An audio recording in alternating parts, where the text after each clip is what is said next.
तो hi friends, कैसे हैं आप सब। आई होप आप अच्छे होंगे। फ्रेंड्स, आज के इस वीडियो में हम बात करने वाले हैं कि बेल्ट्रॉन के द्वारा फिर से एक नया नोटिफिकेशन जारी किया गया है और ये नोटिफिकेशन बहुत ही ज़्यादा इंपॉर्टेंट है, इसलिए आप लोग वीडियो के अंत तक बने रहिएगा। इस नोटिफिकेशन में बहुत सारी बातें बताई गई है और हम आपको बता दें कि data entry operator, IT man power या IT बॉय या IT गर्ल सभी के लिए ये नोटिफिकेशन जारी किया गया है एंड खासकर डाटा एंट्री ऑपरेटर के लिए, क्योंकि उनकी ज्वाइनिंग अभी हो रही है। तो यहाँ पर बेल्ट्रॉन ने सारी चीज़ें रिवील कर दी है, सामने ला के रख दी है कि वो ज्वाइनिंग कैसे ले रहा है, ठीक है, किस तरह से ज्वाइनिंग ले रहा है। और जो ERP सिस्टम है वो एक तरह से उसके कुछ नए नियम बनाए गए हैं, तो वो सारी बातें आप लोगों के सामने बेल्ट्रॉन के द्वारा रख दी गई है, जो कि इसे बहुत पहले कर देना था बट इसने देर में ही किया। लेकिन ये नोटिफिकेशन बहुत ही ज़्यादा इंपॉर्टेंट है। चलिए आपको सबसे पहले नोटिफिकेशन पे ले चलते हैं। आप वेबसाइट से नोटिफिकेशन डाउनलोड कर सकते हैं या फिर आप क्या करें कि हमारे टेलीग्राम से भी इस नोटिफिकेशन को डाउनलोड कर सकते हैं। मैं डायरेक्ट नोटिफिकेशन को ओपन करता हूँ।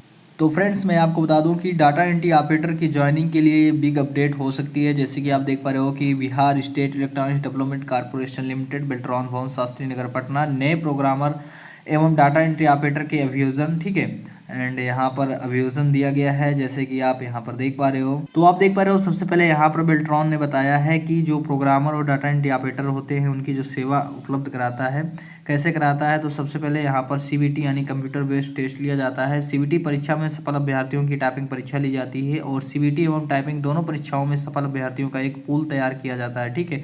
पूल तैयार होने के बाद इनका डेवलपमेंट मैनुअल तरीके से किया जाता है और जनवरी 2021 से ऑटोमेटिक तरीके से इनके ERP के माध्यम से किया जा रहा है, ठीक है। ये जनवरी 2021 का अपडेट है। ये नया नियम अभी चालू कर दिया गया है और ERP सॉफ्टवेयर में मुख्यतः निम्नलिखित 3 बिंदुओं के आधार पर अभ्यर्थियों का विनियोजन किया जाता है। तो किन बिंदुओं के आधार पर, ये 3 बिंदु यहाँ पर दिए गए हैं। सबसे पहले रजिस्ट्रेशन ईयर, देख पा रहे हो कि ज्वाइनिंग आप लोगों की किस तरह से ली जा रही है, यानी कि डाटा एंट्री ऑपरेटर कैंडिडेट की जो ज्वाइनिंग है, ज्वाइनिंग की जो नियम है, ज्वाइनिंग किस तरह से आप लोगों को लिया जा रहा है, यहाँ पर उसने पूरा क्लियर कर दिया है। सबसे पहले रजिस्ट्रेशन ईयर देखा जाता है, ठीक है। उसके बाद 100 पॉइंट रिजर्वेशन रोस्टर यहाँ पर देखा जाता है। तो सबसे पहले यहाँ पर रजिस्ट्रेशन ईयर देखा जाता है, यानी कि इसको बोनस बोल सकते हैं ज्वाइनिंग के लिए, कि सबसे पुराना रजिस्ट्रेशन नंबर कौन सा है। उसके बाद फिर दूसरा स्टेप होता है 100 पॉइंट रजिस्ट्रेशन, जो रिजर्वेशन रोस्टर होता है बिहार सरकार द्वारा, उसको देखती है। उसके बाद चॉइस ऑफ डिस्ट्रिक्ट, आपने कौन सा डिस्ट्रिक्ट चॉइस किया है, डिस्ट्रिक्ट के आधार पर आप लोगों का सिलेक्शन यहाँ पर किया जाता है ज्वाइनिंग के लिए।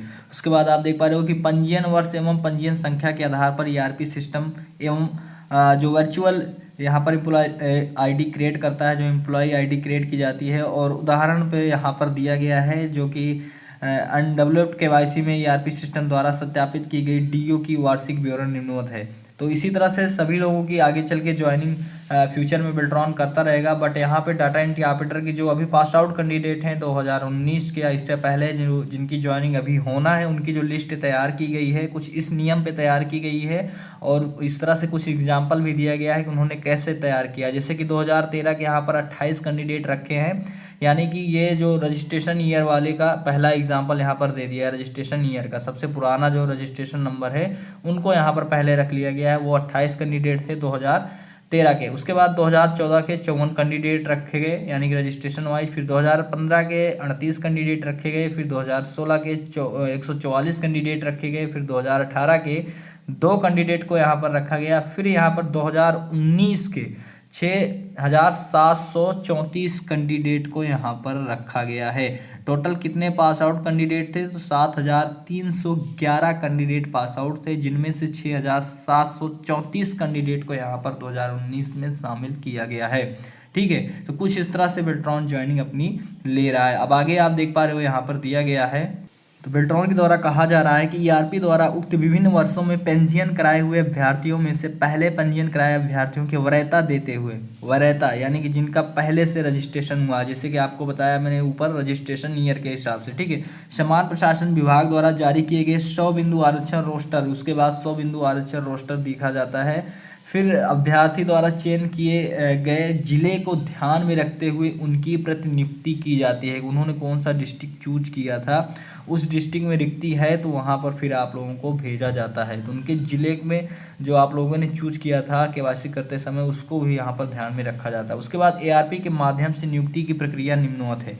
जो ईआरपी के माध्यम से नियुक्ति की जाती है इसकी प्रक्रिया निम्नवत है। नंबर 1 यहाँ पर रखा गया है, विभाग द्वारा ईआरपी सिस्टम में ऑनलाइन अधियाचना करना। ठीक है, उसके बाद बेल्ट्रॉन द्वारा अधियाचना को स्वीकृत करना। यहाँ पर ये कह रहा है कि जो ईआरपी माध्यम से नियुक्ति की प्रक्रिया निम्नवत कुछ इस तरह से, विभाग द्वारा ईआरपी सिस्टम में ऑनलाइन अधियाचना मांगना, यानी कि जिस विभाग में रिक्वायरमेंट खाली है वो अधियाचना मांगता है। फिर बेल्ट्रॉन द्वारा अधियाचना को स्वीकृत कराना, फिर बेल्ट्रॉन जो अधियाचना होती है वहाँ पर बेल्ट्रॉन पूर्ति कराता है। ठीक है, ईआरपी के द्वारा उपरोक्त क्रमांक 1 और एवं 2 बिंदु पर बनाए गए लॉजिक के मुताबिक कैंडिडेट को एसएमएस द्वारा ऑफर भेजे जाना। तो ये आप लोगों के मतलब स्ट्रगल का ही नतीजा है कि बेल्ट्रॉन ने ये नोटिफिकेशन जारी किया है। नहीं तो आज तक बेल्ट्रॉन अपना एल्गोरिथमिक कभी किसी को नहीं बताता था कि कैसे क्या वो ज्वाइनिंग करता था, लेकिन आज उसने जो नोटिफिकेशन यानी कि जो जारी कर दी है, नोटिफिकेशन में सारी बातें रिवील हो चुकी है। ठीक है, बहुत ही इंपॉर्टेंट नोटिस है। और उसके बाद चौथा पॉइंट यहाँ पर दिया गया है, कैंडिडेट द्वारा ऑफर एक्सेप्ट या रिजेक्ट किए जाना। ये पूरा का पूरा ये सिस्टम बता रहा है कि कैसे आपकी ज्वाइनिंग कराता है। यानी कि सबसे पहले अगर विभाग में मान के चलो जो CCTNS वाला विभाग है वहाँ पर रिक्वायरमेंट खाली थी, फिर उसने क्या किया, बेल्ट्रॉन को अधियाचना मांगा, ऑनलाइन अधियाचना मांग रहा ईआरपी सिस्टम से बेल्ट्रॉन से मांगा। फिर बेल्ट्रॉन वहाँ पर पूर्ति कराने का कार्य स्टार्ट करता है और उसके बाद वो क्या करता है, यहाँ पर देख पा रहे हो, कैंडिडेट को एसएमएस भेजता है ऑफर लेटर के लिए। ठीक है, एसएमएस भेजता है, फिर कैंडिडेट का काम होता है, अगर वो ऑफर को एक्सेप्ट करता है तो फिर बेल्ट्रॉन उसका प्रोसेस आगे बढ़ा देता है। अगर वो रिजेक्ट कर देता है तो फिर वो अदर कैंडिडेट को एसएमएस भेजकर ज्वाइनिंग की प्रक्रिया का उनका फिर आगे बढ़ाता है जो एक्सेप्ट करते हैं। और दूसरा यहाँ 5वां नंबर देख पा रहे हो कि रिजेक्ट की स्थिति में उसी यहाँ पर देख पा रहे हो जो रोस्टर पॉइंट के अगेंस्ट उसी वर्ग के कैंडिडेट को पुनः ऑफर भेजना। अगर मान के चलो कि कोई भी SC कैंडिडेट को भेजा गया ऑफर लेटर, उसने रिजेक्ट कर दिया, तो वो फिर दूसरे उसी कैटेगरी के कैंडिडेट को फिर से यहाँ पर क्या है कि भेजा जाता है बेल्ट्रॉन के द्वारा ऑफर, और उसने एक्सेप्ट कर लिया तो फिर उसकी कार्रवाई आगे की जाती है, यानी प्रोसेस आगे बढ़ाया जाता है। 6ठे नंबर पर देख पा रहे हो यहाँ पर दिया गया है कि रिक्वाइजेशन के विरुद्ध सभी के जो एक्सेप्टेंस के बाद जो वेंडर द्वारा फिजिकल ऑफर लेटर रिसीव करना या करवाना। जो फिजिकल ऑफर लेटर एक तरह से जो ज्वाइनिंग लेटर फिजिकल हाथ में जो दिया जाता है, ठीक है, उसके बाद का प्रोसेस होता है वो हाथ में ज्वाइनिंग लेटर देते हैं। विभाग द्वारा सेवा लौटाए जाने के बाद पुनः कैंडिडेट का KYC करना एवं पुनः प्रतिनियुक्ति हेतु प्रविष्ट 1 और 6 को दोहराना। तो हम आपको बता दें फ्रेंड्स कि जैसे कि आप लोगों को पता होगा, कुछ लोग कह रहे थे कि जो बीच में संविदा के नए नियम लागू थे कि 1 महीने के बाद सैलरी देकर वो आपको हटा देगा। तो मैंने बहुत लोग ने मुझे कॉल भी किया था, मैसेज भी किया था, मैंने आप सभी को बताया था कि ऐसा कुछ भी नहीं होने वाला है। मान के चलो जैसे कि अभी आप लोगों का क्या है कि ज्वाइनिंग जो BSSC के थ्रू जो निकलने वाली थी राजस्व विभाग में permanent job data entry operator की, और जब तक वो जॉब निकल के नहीं आती वहाँ पे आप लोगों को भरा जाएगा।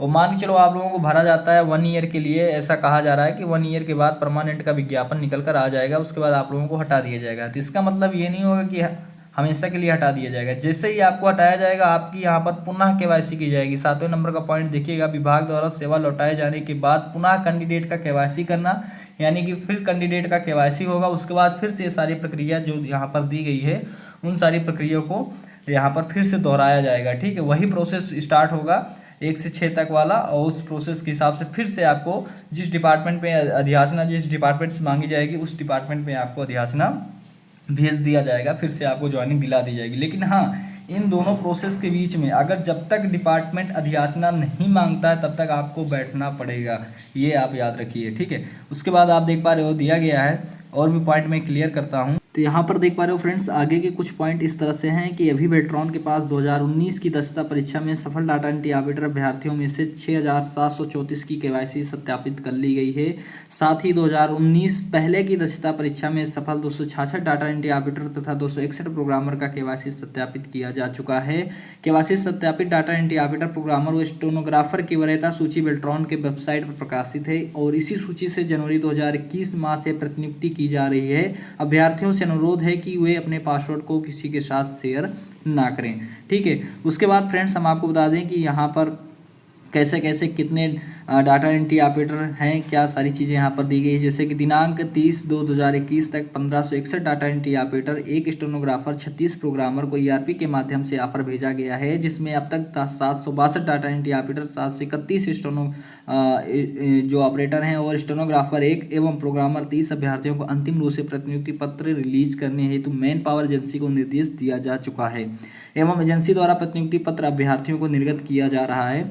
शेष बचे 836 अभ्यर्थियों का आवंटन प्रक्रियाधीन है और अभ्यर्थियों द्वारा ऑफर लेटर बार बार रिजेक्ट कर देने के कारण यहाँ पर क्या है कि ज्वाइनिंग में देरी हो रही है। ठीक है, पहला रीज़न ये है कि जो अभ्यर्थी हैं उनको उनके अकॉर्डिंग जो डिस्ट्रिक्ट नहीं मिल रहा है तो वो रिजेक्ट कर दे रहे हैं, इस वजह से ये बता रहे हैं कि ज्वाइनिंग में थोड़ा देरी आ रही है। और दूसरी चीज़ ये है कि अभी क्या है कि जो विभाग अधियाचना नहीं मांग रहे हैं तो सभी विभागों को लेटर बेल्ट्रॉन के द्वारा भेज दिया गया है और अगर वो अधियाचना अधिक संख्या में मांगते हैं, अधियाचना में संख्या में वृद्धि होती है तो ज्वाइनिंग प्रोसेस भी बहुत ही जल्द होगा और आप लोगों को बहुत ही जल्द ज्वाइनिंग दे दिया जाएगा। एंड हम आपको बता दें फ्रेंड्स कि जो ऑफर लेटर को रिजेक्ट कर रहे हैं फीमेल को छोड़ के, देखिए फीमेल की तो अपनी मजबूरी है कि वो अपने डिस्ट्रिक्ट में ही करना चाहता है, लेकिन जो मेल कैंडिडेट है मैं आपको बता दूं कि आप एक्सेप्ट कर लो, बाद में ट्रांसफ़र वगैरह का सिस्टम चलता रहता है, एक डिपार्टमेंट से दूसरे डिपार्टमेंट में करेगा, ये उस सारी चीज़ें होती हैं। अगर आप इसी का रिजेक्ट ही करते रहोगे तो वो आपकी जो सैलरी है, ठीक है, जितना रिजेक्ट मारते रहोगे वो सैलरी भी तो आपकी उतनी कम हो रही है। आप दिमाग लगाइए, अगर आपको अभी ज्वाइनिंग मिल जाती है तो अभी से आपको सैलरी भी तो मिलना स्टार्ट हो जाएगा। अभी रिजेक्ट मारते हो 6 महीने बाद ज्वाइनिंग मिलती है तो 6 महीने की सैलरी बर्बाद ही तो हो रही है। और आपके रिजेक्ट के वजह से जो कैंडिडेट को ज़रूरत है, जिनको मेरे पास बहुत ज़्यादा कॉल मैसेज आता है सर मेरे पास तो ऑफर लेटर आ ही नहीं रहा है, यानी कि जिनको ज़रूरत है उनको तो ऑफर लेटर आ ही नहीं रहा है और जिनको नहीं ज़रूरत है वो रिजेक्ट मार रहे हैं। ठीक है, तो बातों को समझिए थोड़ा, और जो मैं कहना चाहता हूँ आप बाकी समझदार हैं, सारी चीज़ें हैं। और यहाँ पर आप आगे देख पा रहे हो कि यहाँ पर 7,300 से ज़्यादा अभ्यर्थियों का अधियाचना के विरुद्ध अभिनियोजन में कुछ समय लगने का विलम्ब होने की संभावना जो मैंने अभी बताया है वो सारी चीज़ें यहाँ पर दी गई है। और बेल्ट्रॉन की कोशिश यही रहेगी कि अब जितने भी कार्य वो करेगा, जो भी चीज़ें वो करेगा, वो सारी की सारी नोटिफिकेशन वेबसाइट पर आपको मिलती रहे, ताकि जो अभ्यर्थियों के मन में जो शंका है वो शंका क्लियर रहे। और लास्ट में ये दिया गया है कि आप दलालों से थोड़ा दूर रहें कि मैं ज्वाइनिंग करवा दूंगा, अगर कोई ऐसा कहता है इतना पैसा दीजिए, तो आप इन सभी चीज़ों से दूर रहिएगा।